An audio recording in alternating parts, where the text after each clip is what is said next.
Good morning, everyone. Pete Pardo here from Sea of Tranquility, along with Martin Popoff in the co-captain's chair. Welcome to another edition of Deep Cut Dive. Today, we're going to go really deep into the discography of Black Sabbath. So remember the mantra of this show: no hit singles, no greatest hits compilation songs, nothing that was always on their live albums, not the songs they played live all the time. We're going to go a little deeper than that. So I think, Martin, right, we're going to not talk about Iron Man today, or Paranoid, or War Pigs, or Children of the Grave, or Heaven and Hell, Children of the Sea, you know, all the usual suspects. So I'm going to let Martin kick us off with his first choice. We're going to kind of ping pong back and forth here. We're each going to give you 5 choices from deep in the catalog. If you are also a big Black Sabbath fan, feel free to offer up 5 or 10 tracks from their catalog that the newbie might not be aware of. That's kind of the purpose of this whole show. Okay, so my number 5. I know we like to go chronological in this, and I kind of went through the early stuff and realized I didn't deeply in my heart feel that too many of those tracks were particularly deep. I noticed a few things, possibly from Sabbath Bloody Sabbath, but Sabotage, I love Sabotage so much, but I literally couldn't find anything I thought was deep enough to pick because even the deeper tracks on that are really long and they're kind of famous. At least to me they are, because Sabotage is my favorite album of all time, pretty much. So I actually started, and I wanted to spread the guys around, the lead singers around a little. So I went with this one, Technical Ecstasy, and You Won't Change Me, which is a really cool song on this. I think it's a perfect deep cut. There's not a lot of famous songs on Technical Ecstasy anyways, but this is, oddly, it's like the second song in the album. It's almost 7 minutes long. I really like it because it starts off with this crazy doomy riff, really slow from Tony. Great guitar sound. I think this is one of the best, probably the best produced album of the Ozzy era. I love the funereal, Exorcist keyboards in it from Jez Woodruff. Got to interview that guy when I did my Black Sabbath books. But yeah, he's a big part of this one. And then I love the way the riff just kind of stops, and just really soulful singing from Ozzy on here. Really groovy drumming from Bill. Really kind of melodic, almost Beatlesque, heavy Beatlesque when the song picks up. So yeah, just a really depressing, doomy, but still melodic song on this record. And again, Dirty Women's probably a bigger one on here, and Backstreet Kids and all the lead parts. Rock and Roll Doctors on here. But this is one a lot of people don't talk about very much. And I think it just really captures that depressing era of the band at this point as they're kind of falling to pieces. Yeah, big time falling to pieces, right? Yeah. So the approach I took to this is, there's, especially early in the catalog, like you said, there's not a lot of most people know a lot of the Ozzy era songs, the first era, right? And there's not a ton of true deep cuts. That's a good one, by the way. I decided, you know what? We're given 5 choices. There's 5 singers that have been in this band. So I decided to pick one track from each of the vocalists that have recorded with Ozzy, or recorded with Black Sabbath, I should say. And my first choice is actually, do you get Sabotage handy? Yeah, I do. Because I grabbed the wrong CD here. I grabbed Sabbath Bloody Sabbath instead, because I was just kind of... So my choice... Probably the coolest thing in my whole collection, because it's a fully signed Sabotage. There you go. Got everybody on that one. There you go. Very good album. Sabbath Bloody Sabbath as awesome. So as Martin said, maybe not a lot of true deep cuts on this album, but I'm kind of putting myself in the position of kind of like the casual Sabbath fan who really just knows the big songs. And I think Megalomania, that's pretty deep for a casual fan, I think. And it's big. Minutes. Yeah, exactly. It's big, it's eppy, it's proggy. It's got that nice kind of metallic riffing in the middle of the song from Tony. A lot of cool vocal variety from Ozzy on this track. I think it shows a lot of the different facets to his vocal range here. You got nice cowbell in there from Bill. You know what you gotta love, gotta have some cowbell for all those people who want more cowbell. And again, it's not your typical Black Sabbath song, I don't think. So for me, I think that's kind of as deep as you're going to get from that album or that period, because I really wanted to pick something from Sabbath Bloody Sabbath, but I'm like, man, all these songs are like, they played live quite a bit, either, you know, more recently or back then. And so I was like, you know what, I really struggled with picking a deep cut off of any of the albums. And I said, you know what, let's go for the biggest one that there is. And that's obviously Megalomania. So that's my Ozzy era choice for deep cut. So I'll turn it back to you. Oh, awesome. Okay. So I kind of took the same approach. I wanted to give lip service to all the singers, but maybe not all the singers, because I did actually pick, I did pick two from the Ozzy era. So my next one is Swingin' the Chain from this one, Never Say Die.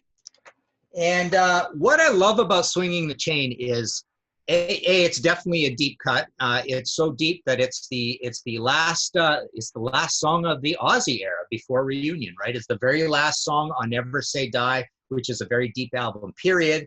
But Bill Ward sings this one, and I love his singing. I mean, a lot of people kind of put him down for his singing, especially on his solo material. His solo material is masterful. I just love what he does, and he just proves that he's like the secret weapon of this band, like a really, really cool writer in the band. So yeah, check out Bill's solo stuff for sure. But yeah, so he is singing on this one. As Tony says, Ozzy didn't want to sing on it. I just love that it's this crazy, heavy, dark, you know, polluted sounding riff. It's got a really cool groove to it. The lyrics are really enigmatic. It's hard to understand what they're talking about. It maybe might be about the breakup of the band, kind of using war, you know, metaphors and imagery. But yeah, and it's got this break partway through where Tony just pulls out of his magic bag another cool riff. There's a harmonica solo on it. There's some grooving kind of going on it.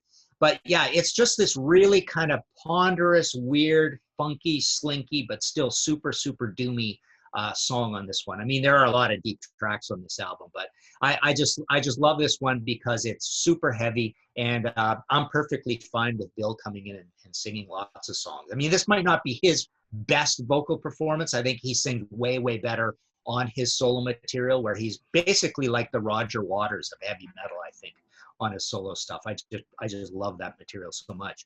I might actually do an episode of my podcast on him, damn it, because yeah, I just think he deserves it.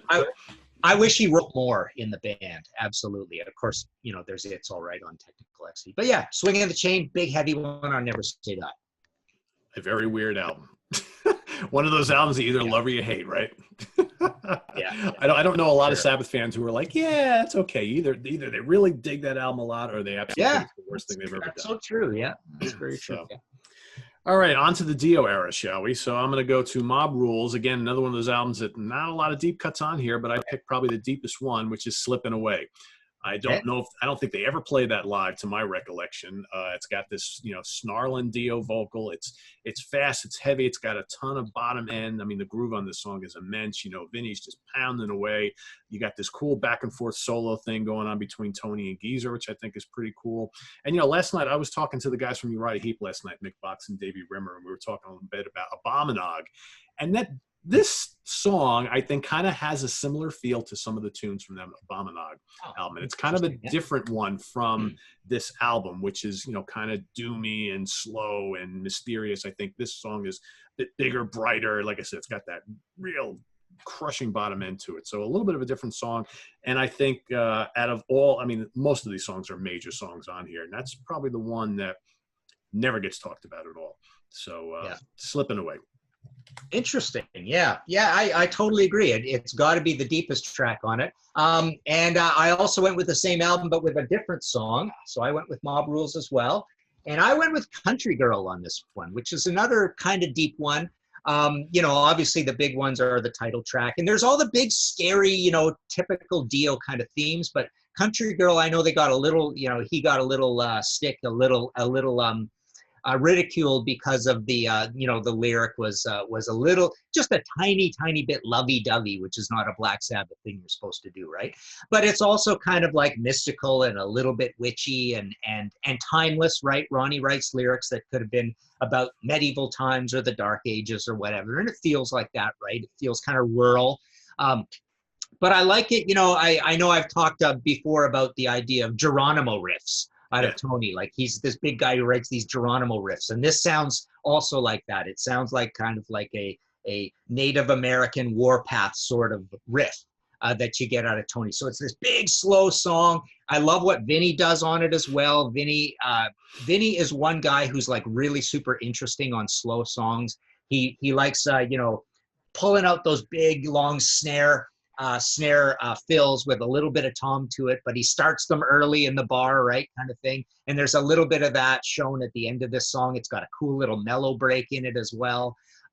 So yeah, I just like the whole package, the chemistry, the Martin Birch production. He gets a very billowy, fat production job on this, unlike Heaven and Hell, right, which is a little more bright and, you know, pressed into the mid-range, right? You know, first song on side 2, but still a song that they, you know, they don't really talk about too much on the album, and it's got that, like I say, that sort of soft title to it, right? So yeah, Country Girl. Yeah, lyrically very, very different from everything else on that album, without a doubt. So, but a great song. That I was looking at that one as well. I was like, either one of those are fantastic choices for this. All right, so let's move on to Born Again, of course, right? Because got to go to the Ian Gillan era. So I have said many, many, many a times over the years that I'm a huge fan of this album because, of course, Sabbath and Purple are my 2 favorite bands of all time. So when this actually happened, you know, if you go back in time to pre-internet, right, it's like, by the time you finally heard about Dio leaving the band, he had already been gone for a while because news traveled pretty slow in those days. And I remember how crushed I was in hearing that. And then when the word surfaced that Ian was joining the guys, I was like as happy as a clam. I mean, this to me was like the greatest day ever. And, you know, they played a good chunk of this album live.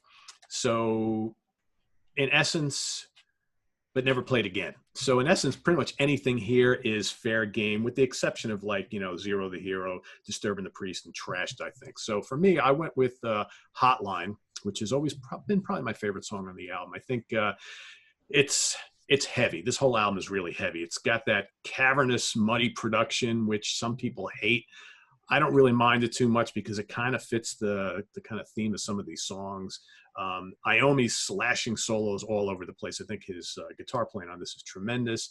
And then you've got, you know, Ian Gillan screaming up a storm, and he sounds completely evil on this song and on most of this album. And I think, you know, it's probably, you know, fans of this album know the song well, but I know there's a lot of Sabbath fans out there who just really never gave this album a chance, or Seven Star, or even any of the Tony Martin era stuff. So for those of you who only know the Ozzy stuff really well, and maybe some of the Dio stuff, absolutely go listen to Hotline, because man, it's just a brutally heavy song from them, as this whole album is for the most part. Yeah, cool, awesome. So I also went with the Born Again album, and I love that record so much. I named the second Sabbath book of mine Born Again. So this is the second half, and there's one called Sabotage. It's my favorite Sabbath album. But I also went with Hotline, believe it or not. All right, there we go. So yeah, what I love the second side of this. I think the first side is a little bit too spooky and doomy with Disturbing the Priest and Zero the Hero, and Trash gets a little, you know, it's not a spooky doomy one, but that whole first side, you know, gets a lot of talk. Everybody knows those songs and the stories about those songs.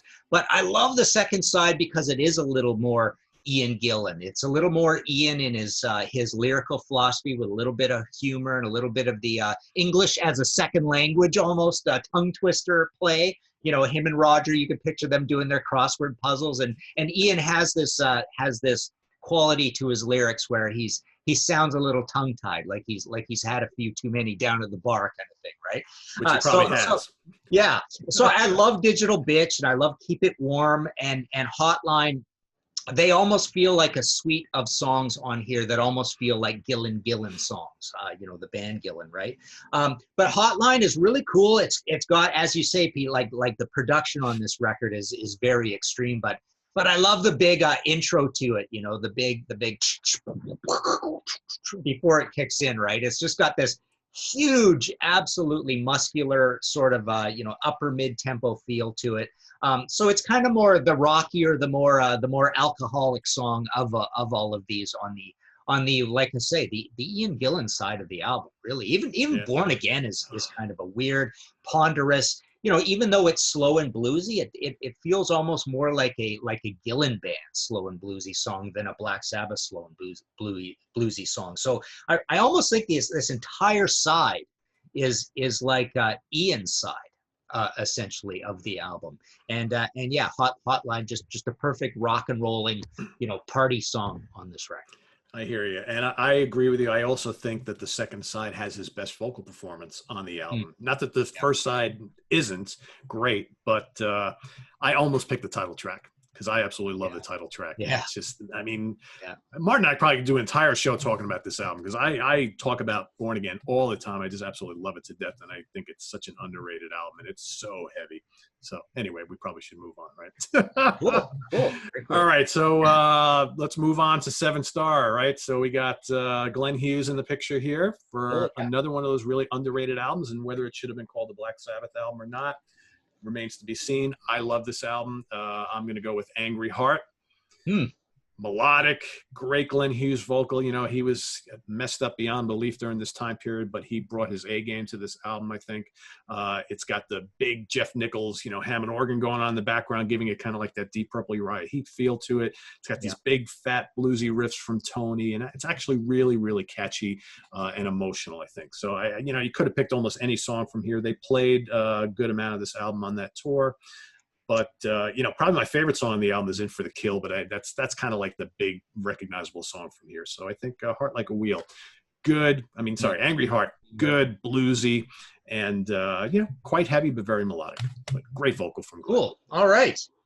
Okay, so for my last one, I'm frantically looking around here. I can't find my darn record here. Anyways, it is from The Eternal Idol, Hard Life to Love. I really feel, I've said this many times, but I almost feel that in the Tony Martin era, just almost randomly, all the best songs just like fell upon the Eternal Idol album, and I don't really like the other albums all that much. I find them quite patchy.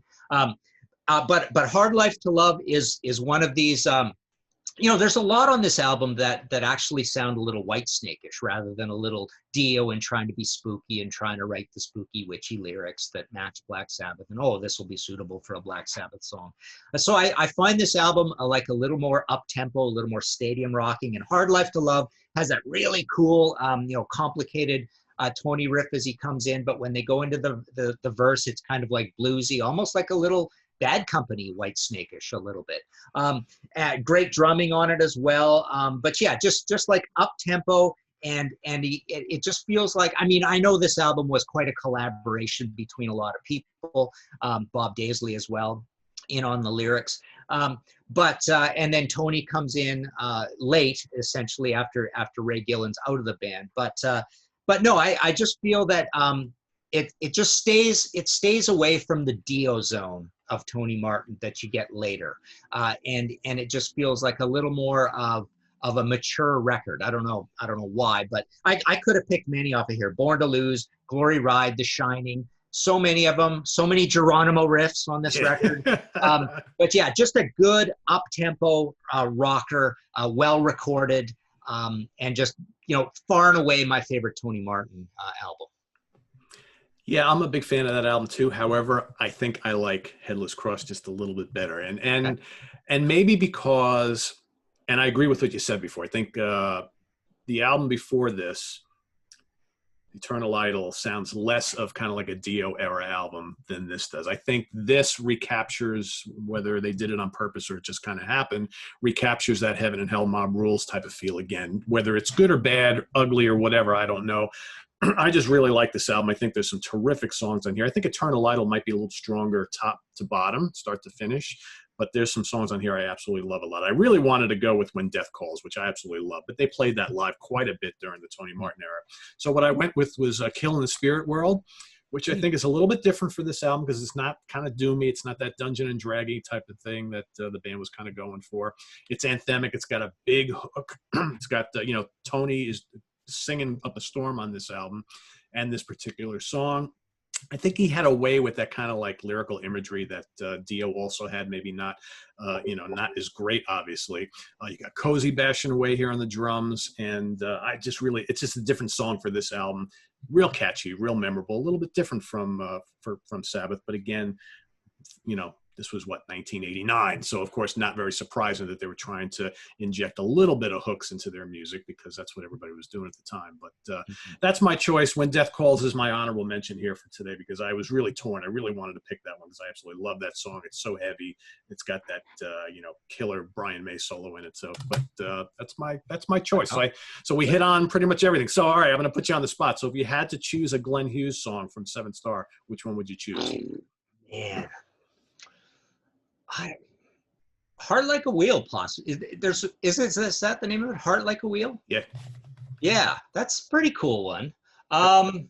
In for the Kill, I really like. I mean, although I know it's not particularly deep, but I just love that it's just like a real freight train of a song. It's the most up tempo.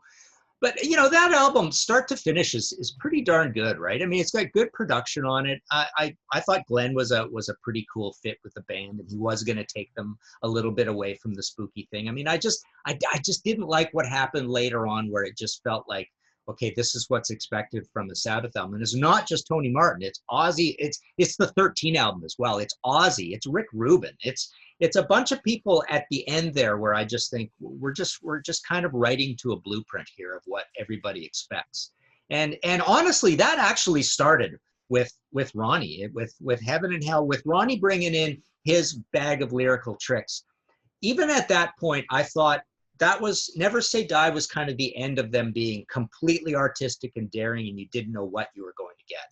Starting with Heaven and Hell, they just seemed to be a band that were more self-aware and second-guessing what people wanted. So I think basically the Ozzy era was where you really got them being completely creative and daring and out there. You look at Breakout and Air Dance and all that stuff, right? I mean, it's very weird what they were doing. And even You Don't Change Me off of Technical Ecstasy. So I think, dare I say it, even though people love Heaven and Hell, I think the actual truly mystical, magic of Black Sabbath was gone at the end of Never Say Die.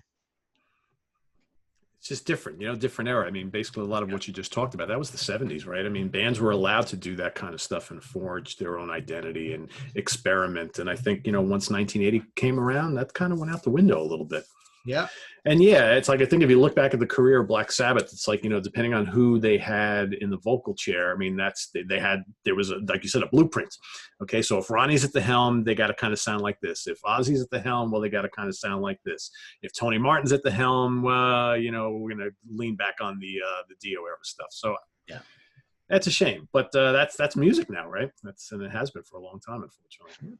Absolutely. Yeah. So cool. Anyway, there you have it, guys. 10. Well, I gave you 11. I gave you 6, but 11 deep tracks from the career of Black Sabbath, all good ones. And I don't think there's anything that was on offer today that is your kind of run-of-the-mill Black Sabbath.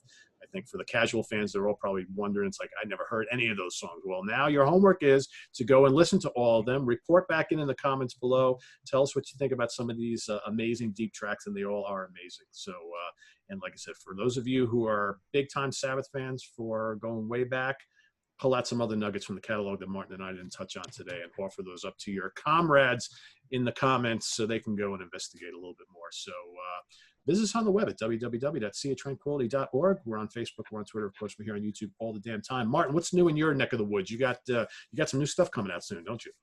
Yeah, we're working on a Thin Lizzy visual biography. I just had the new Iron Maiden book come out, the third of the trilogy, Empire of the Clouds, Iron Maiden in the 2000s. Yeah, coming up on the second of the Rush trilogy. So we've got Limelight Rush in the 80s, which is now I've just got to proof the color sections and the cover and the back cover. And that's out in October, November. So yeah, a few things that have been finished for a long time coming down the pike. And then I may update my Dio and I may update my my old Ozzy and turn both of those into proper narrative books at some point too. So there's always stuff to do. That's for sure.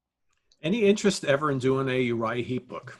Just out of Yes, curiosity. that's a bit of a long story. I get asked for that one. I just did a Saxon book, and that was the band, oddly, that I got asked for the very most, and I finally did it. But the second most is definitely Uriah Heep. I've got a good buddy, Kevin Julie, who's been collecting tons and tons of research over the years, and we're probably going to collaborate on it. You know, we were just talking the other day, and he says, it's funny, I love collecting all the research, but I don't like writing the book. And I'm like almost the other way around. So we have the mother lode of all Uriah Heep archival research and interviews that him and I have both done over the years. And I've joked to him, I mean, literally, I think we could probably turn that into a trilogy of books absolutely easily as well. So at some point, we're going to take all this great material we both gathered over the years and turn it into like some serious Uriah Heep research. Cool. Feel free to take any little tidbits that Mick gave up last night on my interview with him, because he threw some interesting things, in the interview. So go listen to that and feel free to use whatever you like. Yeah, he's such a fascinating guy to talk to, and he's always so upbeat and just a wealth of stories and knowledge. Yeah. So it's always great catching up with him. So cool. So I think the Rush book is going to do really well, because we did a review recently of the first one, and a lot of people interested in that and asked, when's the new one coming out? When's the next one coming out? Got some orders from that too. I was wondering before I saw it, I was like, where are these orders coming from? This is really weird. And all of a sudden, you just did a review of it. That's all. Well, the people who didn't listen the first time around, because I think we plugged the book when it first came out. What was that, a month and a half ago, 2 months ago? It's like, so they didn't catch that, but now like, oh crap, I got to go order that. Well, I got some orders from that too. And even when you reviewed the Alice Cooper book, I got some orders out of the blue. So that was pretty cool. So cool. Well, that's what it's all about. So, that's why we do this. So excellent. All right, everybody. So take care. We'll see you tomorrow morning for the Scorpions. Martin Popoff and I will be back once again. So have a good day, everybody. Martin, we'll see you in the morning, my friend. Okay. Take care, everybody. Bye-bye.